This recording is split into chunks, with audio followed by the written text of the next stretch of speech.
A high school student single-handedly defeats a gang of loan sharks who invade his home. Because of this, he is invited by a mysterious man to participate in a deadly tournament with a prize that could save his family, but the cost may be his own life. Today's story is called Fighting Ward. Grab a snack and let's dive in. Inside a dimly lit house, tension hung thick in the air as a ruthless group of thugs terrorized an innocent family. The father, trembling, huddled over his wife, trying to protect her from the violence. The intruders were relentless, demanding repayment for a debt that seemed impossible to settle. Their cruelty knew no bounds as they prepared to torture the family, bringing a hot iron dangerously close to them. The father, desperation evident in his every movement, tried to reason with the thugs. His face was pale, drenched in sweat, as he attempted to bargain for more time. But the gang's leader, cold and devoid of compassion, showed no mercy. His eyes narrowed with disdain as he moved toward the father, taking hold of his neck. He brought the iron closer, the heat of it searing through the tense atmosphere, making the family's fate seem inevitable. For the gang, this wasn't just about money. It was about teaching a cruel lesson. The leader's grip tightened as he moved with deliberate malice, intent on making the family feel the same pain that others had suffered when they couldn't get their debts repaid. The father, powerless, could only brace for the agony that awaited him and his loved ones. Just as the gang leader was about to press the scorching iron against the father, his sharp eyes noticed something, a flicker of movement from the wife. She was nervously clutching her phone, her fingers trembling as they tapped against the screen. Suspicion crept across the leader's face. With a swift, cruel motion, he snatched the phone from her hand, assuming she was trying to call the authorities. His voice dripped with mockery as he sneered, certain she was attempting to reach for help, but as his gaze fell on the screen, his expression shifted. It wasn't the police she was contacting, it was their son. Her message, hastily typed, was a warning to him, pleading for him to stay away, to not come home. The leader's sneer faltered momentarily, but then a chilling smile curled across his lips. A low, dark chuckle escaped him as he considered the new information. Instead of torturing the parents, he saw a far more sinister option.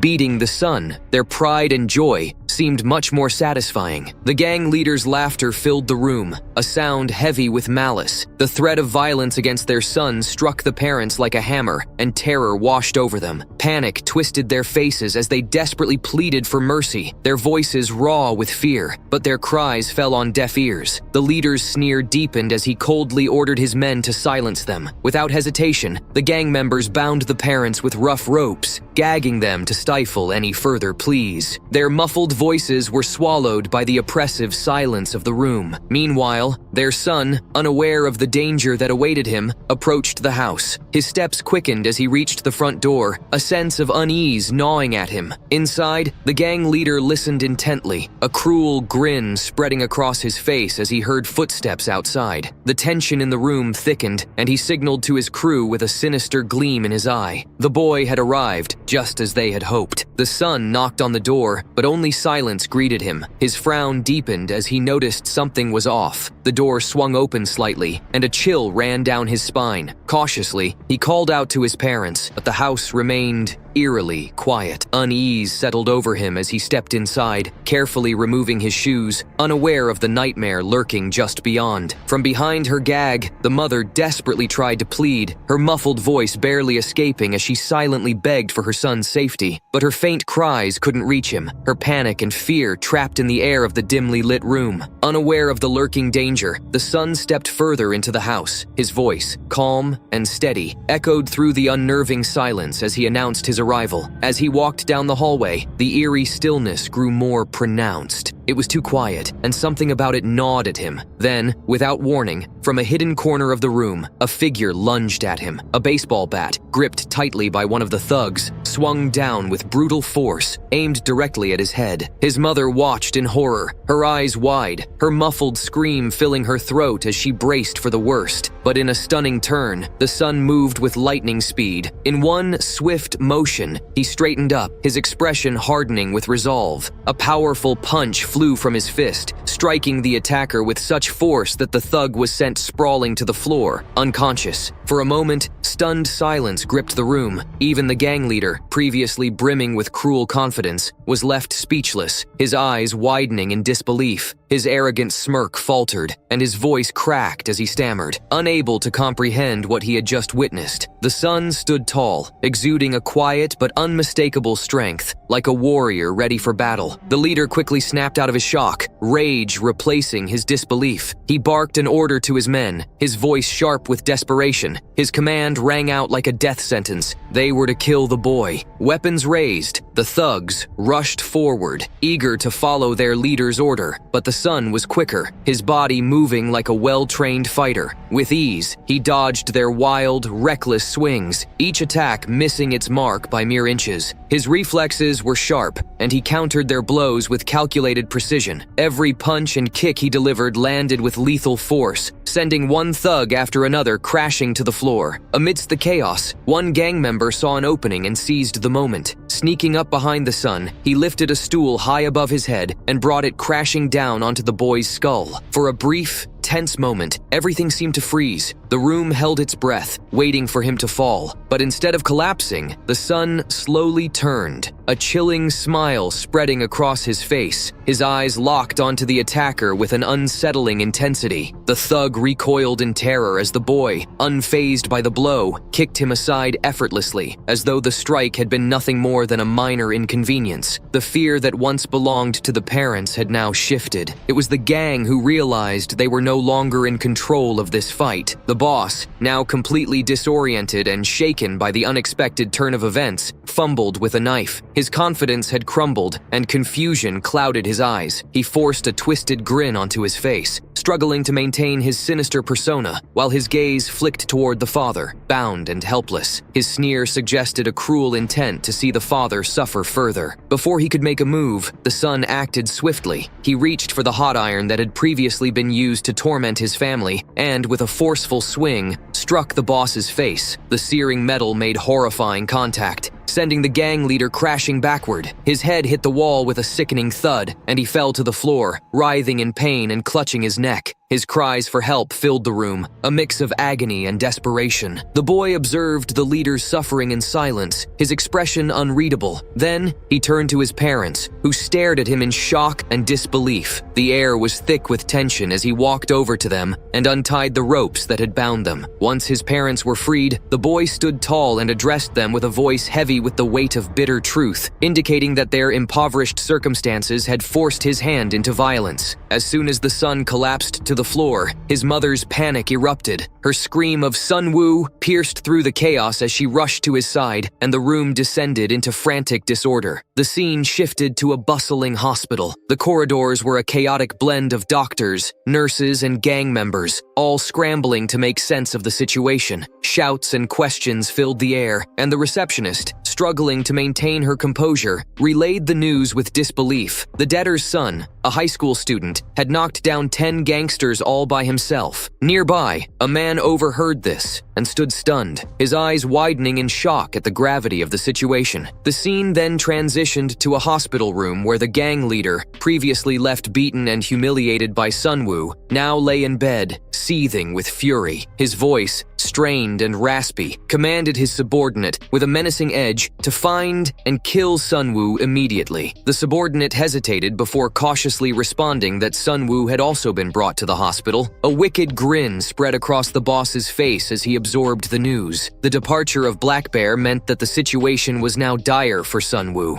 The final scene cut to the hospital's reception area. The boss, brimming with malicious intent, leaned in with unsettling calm and inquired about Sun-woo's room. The receptionist, trembling with nerves, directed him to room 202. The boss charged down the emergency room corridor, his mind racing. He muttered to himself that with Black Bear involved, the outcome was inevitable. Black Bear, being one of their top fighter candidates, could determine if Sun-woo was truly formidable. He lamented that it was unfortunate for the boy to be caught up in this situation. As he neared room 202, the boss slowed his pace and shook his head, a trace of reluctant sympathy crossing his face. He almost felt sorry for the young man inside. In the room room, Black Bear towered over Sun-woo, who was still connected to a saline drip. Black Bear, a hulking figure of muscle and menace, wore a smirk of disdain. He was unimpressed by the fact that he had been summoned for a high school student. Black Bear noted Sun-woo's lack of fear. Despite his intimidating presence, most people would have been trembling by now. Sun-woo, undeterred and calm, removed the saline needle from his arm and stood up. He met Black Bear's gaze with a quiet determination, showing no trace of fear, only a readiness for the challenge ahead. The Black Bear observed the boy with a hint of amusement. He found it curious that the young man remained unfazed, his fearless demeanor standing out. To Black Bear, this was either a display of nerves of steel or the obliviousness of someone utterly naive to danger. The boy stood there, unflinching, his eyes locked on Black Bear. Amused by this, the larger man commented internally that the boy would soon learn the meaning of true fear, something akin to the panic one feels when losing Wi-Fi during a crucial game. Suddenly, the boy moved, his punch flying with incredible speed, like a cheetah on a sugar rush. One of the onlookers, a bespectacled observer, noted just how fast the attack was, comparing it to a caffeinated squirrel. But the strike was easily intercepted by Black Bear, who caught the blow in his hand, pushing the boy to his knee with sheer force. The boy, Kang, began bleeding heavily, exhaustion overtaking him like a marathon runner realizing they had run the wrong way. Black Bear remarked inwardly that Kang's movements were predictable, almost like the inevitability of a Monday morning. Then, with a calm and menacing tone, Black Bear acknowledged that no matter how reckless or fearless the boy seemed, charging head-on with his eyes wide open would only lead to one outcome. He likened it to a goldfish confronting a shark. Fearlessness had its limits, and death was the only conclusion for those who ignored them. Kang, despite his injuries, rose to his feet once more.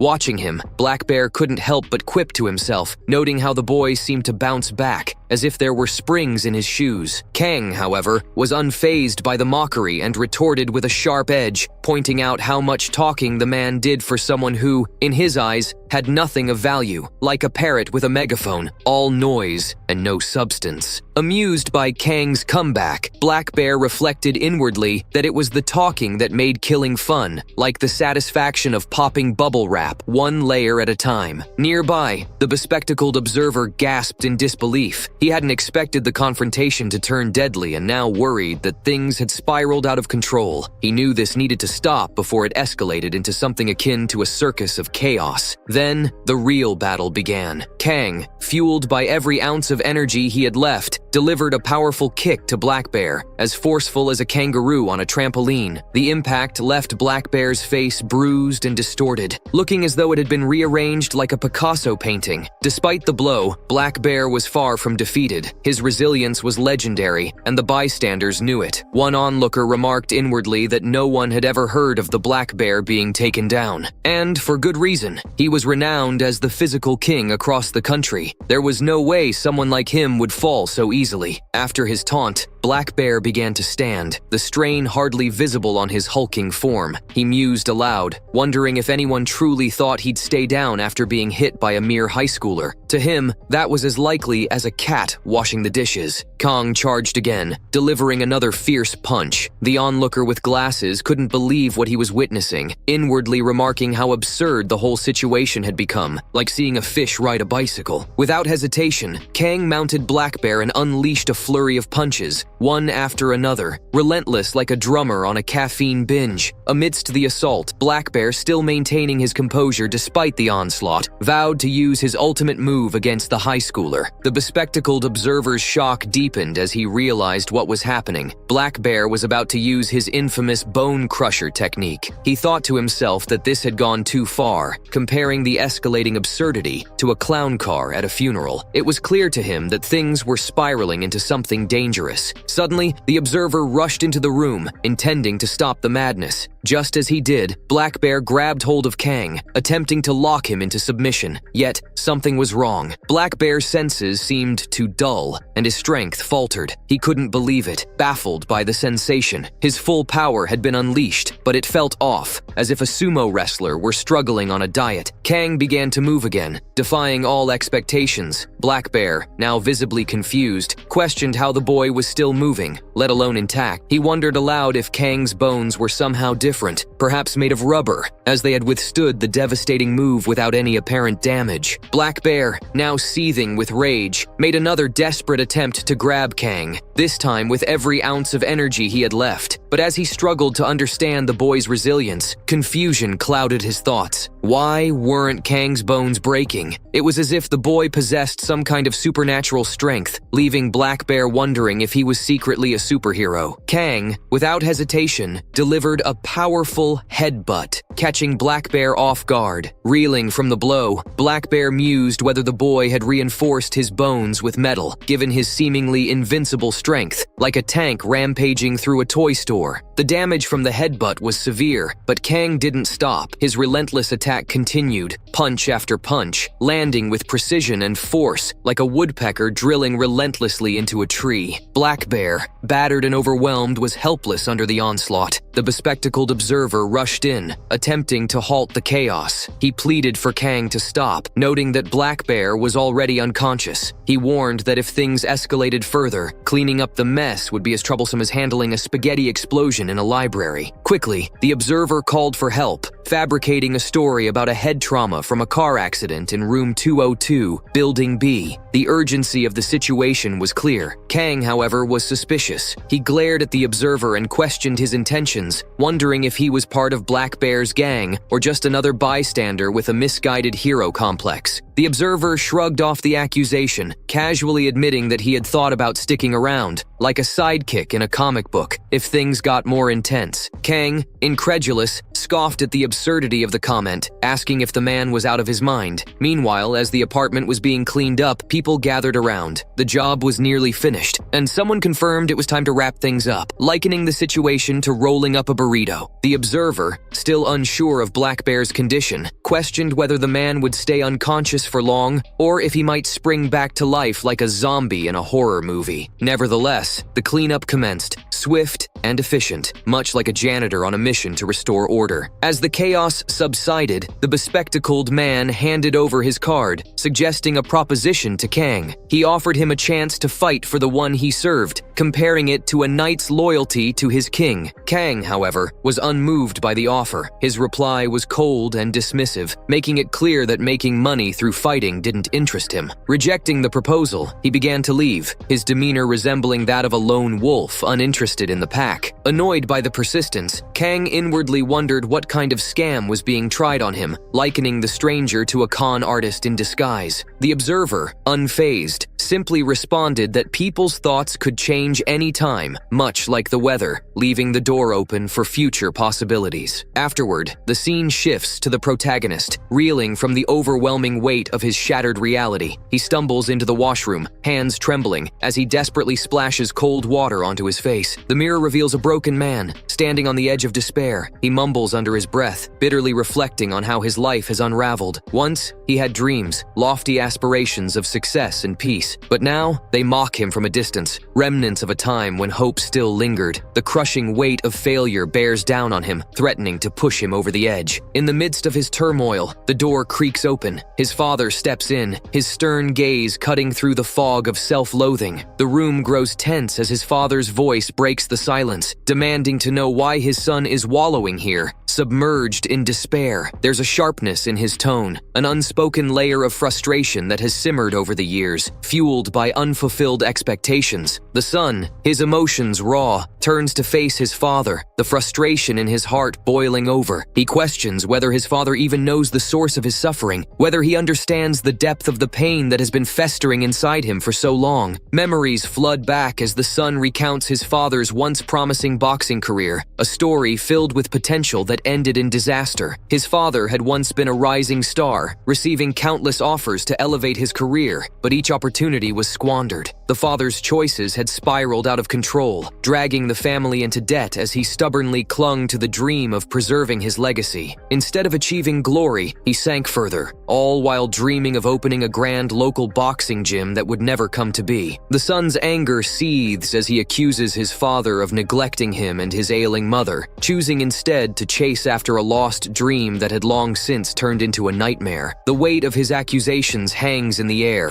heavy with years of pent-up resentment. His father, stunned into silence, stands there, caught off guard by the outpouring of his son's fury. The torrent of words continues, each one a reminder of the failures that have plagued their family and the wounds that have yet to heal. As the Kang's emotional outburst echoes through the air, the gang members lurking nearby listen with grim satisfaction. His rant, filled with anguish and resentment, only serves to fuel their twisted delight, relishing the unraveling of a man caught in his own despair. Suddenly, a sharp, searing pain grips the Kang's head, the result of sleepless nights and relentless stress. The throbbing grows unbearable, and he collapses to the floor, his mind spiraling into a chaotic whirlpool of anger and hopelessness. Memories rush in, his childhood plagued by constant financial struggle, his father's harsh and unyielding reprimands, and his mother's tender yet wearied care for his injuries. Every scolding from his father and each bandaged wound from his mother chipped away at his trust, leaving him feeling utterly abandoned by the very people he had once depended on. The betrayal, deep and festering, had shaped him, hardening his heart against the world. The narrative dives into the Kang's troubled past, painting a picture of a life marred by debt and conflict. Financial strain was a constant presence, and as the Kang grew older, his tormented soul sought relief through violence. He lashed out at those who troubled him, fists becoming his only language. But with each confrontation, the consequences compounded. Local thugs would retaliate by harassing his father, deepening their debt, and driving their family further into the ground. It was a vicious cycle, each fight another nail in the coffin of their shared future. In a particularly tense moment, the Kang faced harassment from some local ruffians. They sought to drag him into their unsavory activities, demanding that he join them for a dubious night of fun. When he refused, defiance burning in his eyes, they retaliated by vandalizing his bike, his only means of escape and independence. He found himself trapped in a cycle of aggression and victimization, feeling his life slip through his fingers like sand in an hourglass. Just as the weight of these memories threatens to consume him, he is jolted back to reality. The Kang awakens in a hospital room, disoriented and confused. The sterile white walls, the hum of machines, and the soft murmurs of nearby patients ground him, but the fog of pain and despair still lingers at the edges of his consciousness. For a moment, he doesn't recognize where he is, the weight of his past and the uncertainty of his future crashing down on him. The Kang, still groggy and disoriented, questioned how he ended up in this unfamiliar hospital room. His mind raced, trying to piece together what had happened. How long had he been out? The world outside felt distant, surreal, as if it were slipping away from him. Grabbing his phone, he found a message from his father. It was cryptic, filled with hints about revealing everything later that night. Suspicion clawed at him. What could his father be hiding? Fear crept in. There had to be something big, something he wasn't prepared to face. Unable to shake his unease, he called his father. The voice on the other end was steady, but the words carried a heavy weight. His father reassured him to stay put, urging him not to return home because of lurking dangers. Perplexed, the Kang listened as his father explained that he was in the hospital under an alias for safety reasons. There was no clarity, only more questions. When he asked about his mother, his father mentioned she was safe for now, staying at a police-protected hotel. The urgency in his father's voice was undeniable, insisting that he remain indoors, not to wander outside. The call ended, but the Kang was left more troubled than before, grappling with the enormity of their situation. Overwhelmed guilt flooded his thoughts. He blamed himself for the mess, for the chaos, for everything. The weight of responsibility bore down on him, relentless. And then, his phone rang again. This time, the news was devastating. His father was in a coma. Panic surged through him, and without a second thought, he rushed to the hospital. Once there, the details unraveled, leaving him paralyzed. His father had been in a severe accident at the construction site. The doctors mentioned the staggering cost of surgery, 100 million won. The number echoed in his mind, almost incomprehensible. Fear, Helplessness and despair tangled within him, and he felt himself sinking under their weight. In his desperation, a memory flashed, the mysterious card. It had seemed insignificant before, but now it might be his only way out. Racing to room 202, he flung the door open, only to find it empty. The card was gone. The realization hit him like a punch to the gut, and he collapsed, consumed by hopelessness. The empty room was a reflection of his own situation, abandoned, lost, and directionless. But just when it seemed there was no hope left, the same enigmatic man from earlier appeared, standing in the doorway. He asked if the Kang was still searching for the card. Before the Kang could respond, another man joined them, probing if he had reconsidered their offer. Despair clouded the Kang's judgment as he listened. In a low voice, he asked about the offer. The man smiled, sensing the Kang's growing desperation. He proposed a deal. If the Kang could win, he would receive 10 million. If he lost, there was no real loss. They would still profit from his efforts. It was a high-stakes proposition, and the Kang, teetering on the brink of despair, felt his curiosity piqued. The overwhelming pressure of his situation hardened his resolve. What choice did he have? Following that, the man presented a document, extending an invitation to join him. The subsequent scene revealed an office concealed within the shadowy corridors of the hospital. Upon arrival, the document was shown once more, with the assurance that ample time could be taken for signing when readiness was achieved. The document pertained to an enigmatic underground fighting tournament. Participants, renowned for their formidable strength, had their abilities magnified by illicit substances administered exclusively within the confines of this hospital. The boy refused to partake in these substances, but the man unveiled a large, ominously glowing box filled with bizarrely labeled doping drugs. Intrigue sparked within the boy as he learned this was no ordinary drug, but a potent elixir of extraordinary power. The substance could grant even the elderly strength surpassing that of the youngest contender. The ingestion of these drugs was voluntary, leaving the choice entirely in the boy's hands. Kim Min-seok, identified as a VIP fighter and a clandestine scout responsible for orchestrating the entire tournament, revealed himself to the boy. He explained that no participant had achieved triumph without the aid of doping drugs. The boy raised concerns about trust, and Kim Min-seok assured him that the expenses for his parents' surgery would be covered and protection from creditors guaranteed, provided he participated in the tournament. Despite his skepticism, the boy was reassured that his parents' safety and medical expenses would be fully managed and all debts settled. Persuaded, the boy inquired about his share of the 10 million prize. Kim Min-seok explained that the prize amount would depend on the volume of bets placed on him, with potential earnings reaching up to 15 million. He cautioned about the tournament's illegality and perilous nature,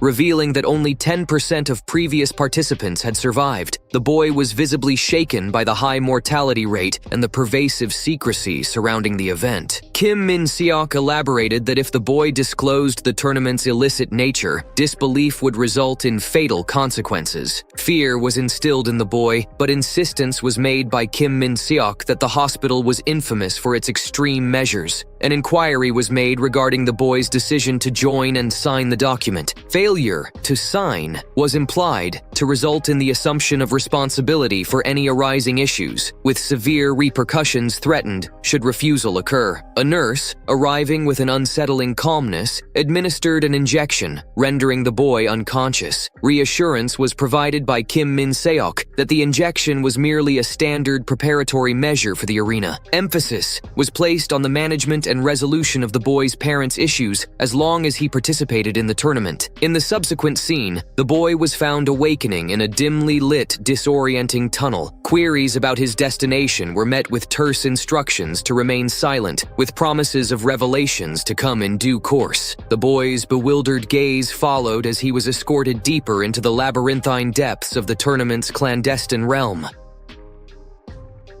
In the tournament office of the hospital, the scene shifted to a sleek, high-tech environment filled with sophisticated equipment and dim lighting, setting a serious tone. Here, an introduction was made to Cha Yain-woo, the vice chief of the Hosin group. The scout told Cha Yain-woo that it seemed pretty wild for just a regular high school student to get mixed up in such a big and serious fighting tournament. The scout admitted that at first, the whole idea sounded ridiculously funny, like it was too crazy to even be real. Cha Yain-woo inquired inquired about the reason behind the scout's comments. The scout responded that although the vice president was displeased, the student should not be underestimated, hinting at unseen potentials and hidden depths. Vice president was curious regarding how an ordinary student could possibly fare in a fight of such magnitude. The scout revealed that a comprehensive body checkup had been performed on the student, and even after taking such attacks, his condition was beyond belief. The vice president doubted on the student's true capabilities. As Kang regained consciousness, he was getting attacked by other fighter. He was confused and didn't understand anything, but guards told the attacker to step back, so he did. Drone confirms that player has woke up. He's still confused and wondering where is even he and what's happening. And suddenly they announced, first random match will begin now. First few matches are just to test the fighters among 200 fighters, and it was doping test round. A syringe was in front of him. Players will be randomly given one of many types of doping to enhance certain ability. They started broadcasting their fight for VIPs so they can bet. His opponent quickly grabs the syringe and inserts it in his body without hesitation. But our boy didn't want to take drugs as he already broke 2 promises. But his opponent has consumed drugs, and when he looked at him, he was shocked to see the changes. He took the power doping drug and instantly attacked the MC, but he managed to dodge his attack relying on his reflexes. He was completely shocked by his transformation and powers he has gained by drug. He noticed that drug enhanced his muscle mass, and system confirms that too while broadcasting. Even he felt his powers and changes throughout his body and instantly jumped toward Kang. Kang tried to attack him, but he easily dodged it and asked if he's looking down on him. Kang was surprised to see his speed and mobility. After that, he went straight towards Kang and punched him on his head. Kang couldn't keep up with his speed and strength, and somehow he needs to figure out a way to land a hit on his face. Kang couldn't do anything other than getting hits from his opponent. He was beating Kang mercilessly. He threw Kang to the floor and states that he's gonna check how far a person can be crushed. He also wanted to punish Kang for looking down on him, and he jumped all the way up to land his powerful hit on Kang to crush his bones and his body. In the subsequent scene, the boy is depicted as being savagely assaulted by his opponent, leaving him severely wounded and disoriented. A dramatic flashback then reveals the vice president receiving an alarming report. After an exhaustive and meticulous body checkup, it was found that the boy possessed an astonishing 10-fold increase in strength compared to an average human. His bones were described as not just robust, but possessing an almost otherworldly durability, emphasizing the boy's extraordinary physical condition. The scene transitions to a fierce confrontation between the boy and his rival. The rival viciously places a foot on the boy, who, despite being incapacitated, skillfully maneuvers to avoid the crushing attack. With remarkable agility, he retaliates with a powerful kick, sending his opponent sprawling and momentarily dazed. In a moment of deep frustration, the boy ponders why, despite wielding the might of a formidable truck, he has failed to subdue his opponent. He laments the sluggishness of his rival's speed and resolves to escalate his own assault, boasting about his ability to land a colossal strike that would surely change the tide of the battle. He intensifies his efforts. As the combat reaches a fever pitch, the rival seizes the boy, proclaiming that escape is no longer an option. The boy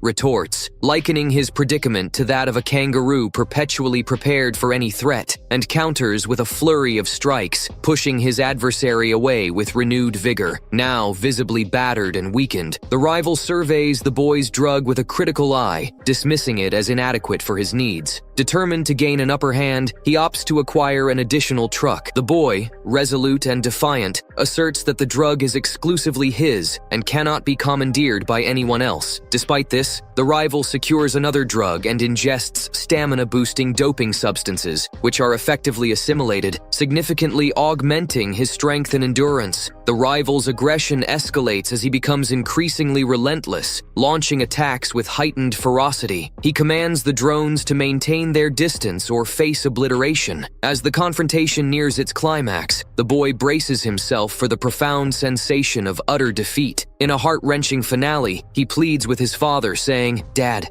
please forgive me. I didn't know it would come to this." In the further scene, the game's finality is starkly revealed as it becomes clear that the player has met a grisly end. The atmosphere is thick with disbelief and astonishment as both individuals are left shell-shocked by the dramatic turn of events. They engage in a tense discussion about the sheer improbability of the player's demise. The game elaborates that the player's death resulted from a critical error, rooted in an absurdly skewed probability factor. Once he made his fateful move, the likelihood of surviving with the assistance of two friends plummeted to a dismal 0.5%, meaning his chances of survival were infinitesimally slim from the outset. Consequently, his body endured catastrophic reactions, culminating in his tragic death. The vice president, with a tone of grim resignation, notes that the boy had indeed sustained grievous injuries, which paradoxically allowed him to survive. He admits that the term grievous may not fully capture the extent of the boy's condition, given his extraordinary prowess. The vice president suggests that the boy's performance in future matches will be observed with keen interest, emphasizing that the boy's abilities transcend mere physical strength. He laments the lack of a drug potent enough to bolster bones to the required extent, but cryptically mentions possessing knowledge of the boy's password, which could hold secrets of its own. The vice president concludes with a directive to monitor the boy's future performances with heightened scrutiny and advises that he be rushed for urgent medical treatment. The narrative shifts to the boy's bewilderment as he is escorted to the treatment room, his mind reeling from the realization that his opponent's death was somehow connected to him. He struggles with the harrowing thought that he should have been the one to perish. A poignant flashback of his father ignites a resolute determination within him. He vows not to succumb to death in such a manner and is fueled by a fierce sense of duty to protect his mother and father. Determined to bolster his strength and resilience to unimaginable levels, he steels himself for the challenges ahead. In the following scene, drones announce that those who have qualified for this round will advance to the next. The boy attentively absorbs the instructions to proceed with utmost caution and to refrain from underhanded tactics. Reflecting on the looming dangers, he recognizes that the forthcoming challenges will be even more perilous. With steely resolve, he pledges to remain vigilant and prepared for whatever comes next. Upon entering the arena, the boy is immediately encircled by a swarm of drones and a multitude of fighters. Noting the attention drawn by his distinctive high school uniform, he becomes the focal point. One fighter derisively comments on the boy's decision to abstain from performance-enhancing drugs and expresses a desire to test his mettle. Another fighter, brimming with belligerence, insists on engaging the boy, sparking a heated and acrimonious debate. The boy, acutely aware of the stakes, understands the necessity of remaining alert and cautious. A particularly imposing fighter, resembling a formidable beast, delivers a chilling warning that failure to respond to the challenge will result in dire consequences. Undeterred, the boy resolves to surpass every obstacle with even greater strength and ferocity. He prepares to unleash a torrent of attacks with unparalleled intensity, determined to showcase his extraordinary power and emerge victorious against all odds. As the boy prepares to strike his opponent, another man suddenly arrives and commands, "Stop!" The first man, taken aback, asks why interference is being made. The second man explains that the opponent is just a young student. The first man responds with frustration, questioning why he is being obstructed and dismissing the threat posed by the boy, noting that only doping drugs have been used and asserting that the boy cannot harm him. The boy, resolute, demands another dose to enhance his strength. Tension mounts as the two men seem poised to clash, but the boy insists that action must be taken rather than sitting idly. Just as a confrontation seems imminent, a drone arrives, buzzing aggressively and immediately kills the first man. The drone announces, "Anyone fighting outside the arena will be killed on the spot. Instructions had been given." The boy protests, questioning how someone can be killed without warning and wondering if anyone will survive. A screen then appears, congratulating everyone for reaching this stage. It explains that the doping drug test round has been completed, and this was merely a preliminary event. As survival continues, the chances of elimination will increase. The message warns that losing at this stage means direct elimination and encourages participants to give their all to secure the top position for a grand prize. of 10 billion. Hearing the announcement, everyone erupts with enthusiasm. One participant declares, "I will win this," while another asserts, "No, I will win this." The boy, feeling the weight of his responsibility, thinks about how the prize money could provide a good life for his family. Excitement builds within him, his heart pounding like a drum in a rock concert. The instructor interjects, reminding everyone that only one person can win. He advises not to be disheartened, as surviving to the top 16 will secure 5% of the prize and a 5% commission from VIP bets. Another man confidently claims, "Both the grand prize and the betting amount will be mine." The instructor then announces that each player's broadcast channel will soon be opened. As fighters improve, a guide will be assigned to monitor them closely. The man adds that attracting as many VIPs as possible is crucial, as the more VIPs that bet, the more money can be earned. Participants are instructed to choose their rooms and roommates, and they are reminded that the guide will be available to assist with any questions or doubts. In the next scene, the same two men are seen discussing their strategies. One says, "To grab the VIP's attention, we should fight someone significant, not this ordinary guy." The other agrees, adding, "Yes, fighting a girl won't draw much interest." The boy expresses his concern, saying, "Finding a room will be very difficult for me." The man who had saved the girl's life reassures him, "Kid, don't worry too much. Until an official message is received, nothing will happen to you." Relieved, the boy looks at his hand. As he does, a man departs, muttering, "This can't be happening." Another man comments, "It seems no more rooms are available, and everyone is busy with the competition. Let's see which room we get." The boy, feeling uneasy, thinks, "Enjoyment was had because of me, and now room sharing is being sought. What are his intentions? Caution must be taken." Both men begin to move forward. One of them questions why they are just standing around and not moving. As they proceed, it's noted their watching will definitely be the lowest. The other man explains that the room chosen was selected because it offers higher ratings due to increased danger, similar to the muscle-bound competitor who was killed. More opponents need to be brought in to ensure survival. The next day, the same man enters a crowded room where many people are already present. He closes the door behind him, declaring, "This place is great." He then orders, "Get out of my way." Soon after, it is observed that the camera isn't even moving and the door was closed, signaling impending danger. The man is killed with a mere touch of 2 fingers. Witnessing this, the other two are visibly shocked. The man who performed the act challenges, "Does anyone else want to mess with me?" The 2 remaining individuals are stunned and respond, "Very well, now calm down and let's get the job done. We are looking for the man we need to meet." It is revealed that this man's name is Min-soo, a 19-year-old black belt. In the car scene, Scout Kim and the vice president are discussing their plans. Kim explains that the previous vice president will certainly support last year's champion, Joe. The vice president agrees, acknowledging, "Yes, you are right. It was anticipated he would back Joe, so a high schooler was selected." Kim then adds, "Even if our boy makes it to the top 16, he'll advance to the second round thanks to the doping drugs. His body is exceptionally strong, and if he takes the announced doping drug, no one will be able to match him. His bones are already 10 times stronger than a normal human's. This will make him unbeatable, and if he succeeds, he'll break records and become a pure monster." The vice president responds, "He should be kept on our side. Otherwise, the other VIPs will keep a close watch on him." Kim reassures him, saying that their sponsorship is already in place, so there is no need to worry. The next day, the man and the boy arrive at their destination. They note, "It's known that viewers won't come easily. We need to show them what they want to see. They want to see fighters winning, and in this room, there is a female fighter whose chances of winning are very low." The scene reveals the details of 3 fighters in the room. The first is Amanda Groch, a 23-year-old who practices capoeira and jiu-jitsu. The second is Kim Min-ho, the youngest in the tournament at 25, who is a boxer and appears very small. The third is Menon, 28 years old, who behaves erratically and repeatedly says, "Touch me, help me." The odd behavior of Menon leaves both observers visibly shocked. As the drones activate for the live broadcast, it is announced that the guide has started filming. The urgency to capture the VIP's attention and win money is emphasized. To stand out, the boy uses a doping drug to enhance his strength, then quickly demonstrates his prowess by performing push-ups on one hand. He declares, "I have to show it now," and starts his impressive display. Observing the boy's trick, the girl, Amanda Groch, arrives and begins doing push-ups while balancing on one finger. The boy, astonished, remarks, "She is lifting her whole body with just one finger. How is her momentum being maintained?" Both Amanda and Kim Min-ho begin their push-up routines, each showcasing their unique strengths and techniques. In the scene, the boxer comments, "Everyone is showing their strength. They are all crazy," and proceeds to demonstrate his agility by running. Observing the display of skills, the boy reflects, "He is so fast and everyone here is doing something." He then starts acting wildly, declaring, "I am the strongest. I am the best." Despite the frenzy, the boy feels isolated in his eccentric behavior. As the scene transitions, the door closes, and the tournament battle list updates on the TV screen, revealing that the boy will face an opponent named Kai. Kai's photo appears, marking the beginning of the next phase. The scene shifts to the vice president and Kim discussing Kai. Kim explains that Kai is a highly experienced Letway fighter who has never lost a match since he became a regular fighter. The vice president inquires about Letway, and Kim describes it as a martial art similar to Muay Thai, known for its intense training and high difficulty. The vice president expresses concern about the boy's chances of survival, noting that Letway involves extensive use of elbows and knees, which poses a significant risk. Kim concurs, emphasizing that Letway techniques are powerful and require a high level of skill. However, he also points out that the boy's strong head might give him a fighting chance against Kai. Kim concludes that if this battle occurs, it will be highly interesting, though injuries are the reason why such techniques are generally banned in the tournament. The vice president comments that Kai can strike from behind with his elbows effortlessly, as if slicing through vegetables. He notes that Kai had been banned from previous competitions due to his exceptional skills, making him a formidable opponent. They mention that Kai's prowess in the sport led him to work for an organization, which he joined after using his fighting skills in dangerous scenarios, including battles with guns for entertainment. The vice president expresses doubt about the boy's chances against Kai, questioning how someone who has only fought debt collectors and black bears could possibly stand up to such a seasoned fighter. The scene concludes with a close-up of Kai's photo, emphasizing his strength and experience as a 28-year-old Letway fighter. In a room designed for recovery, containing 5 chambers, one of the chambers opens to reveal a boy stepping out. He feels an unusual lightness in his body and remarks that this sensation, which had occurred during his fight with the black bear, suggests he might have become stronger. Another person in the room wakes up and explains